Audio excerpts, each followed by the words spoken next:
asxaabtida qaaliga waqti qurux badan waa anigiyo mataankayga waa sida uu sheegay mataankayga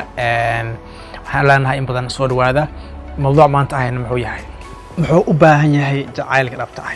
waxaan la hadlaynaa dhalinyarada qaasatan kuwa jacaylka sida qaldan u fahansan waxaan leenahay jacaylku waa kalsooni iimaan iyo daacadnimo ma ahan chocolate waxyo iyo hadiyado qaali ah gabaray kasbo saaxiibkaaga wiilow adiguna kasbo kalgacaylkaaga oo ku kasbo kalsooni iyo jacayl dhab ah fadlan ha iloobin in videoga aad saarto like isla markaana aad share garaydo sharaf iyo karaamo